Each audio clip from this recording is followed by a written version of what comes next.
నాగార్జున సాగర్ గేట్లను ఎత్తివేసి దిగువకు నీటిని విడుదల చేస్తున్నారు అధికారులు. సాగర్కు జలహారతి ఇచ్చిన తర్వాత ఒక్కొక్క గేటు విడుదల చేస్తున్నారు.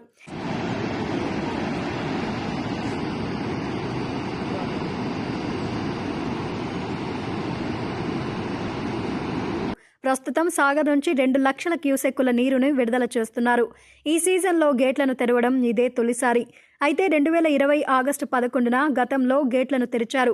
సరిగ్గా 2 ఏళ్ల తర్వాత మళ్లీ నాగార్జున సాగర్ గేట్లు తెరుచుకున్నాయి. శ్రీశైలం నుంచి భారీ ఇన్ఫ్లో వస్తుండటంతో 2 లక్షల క్యూసెక్కుల నీటిని విడుదల చేస్తున్నారు. ఎగువ నుంచి 4 లక్షల క్యూసెక్కుల నీరొస్తుంది. ఇప్పటికే 6 గేట్లను ఎత్తి నీటిని విడుదల చేశారు. గేట్లు తెరిచిన నేపథ్యంలో కృష్ణానది పరివాహక ప్రాంతాల ప్రజలు అప్రమత్తంగా ఉండాలని నల్గొండ కలెక్టర్ నారాయణరెడ్డి, సూర్యాపేట కలెక్టర్ తేజస్ నందలాల్ పవార్ హెచ్చరించారు.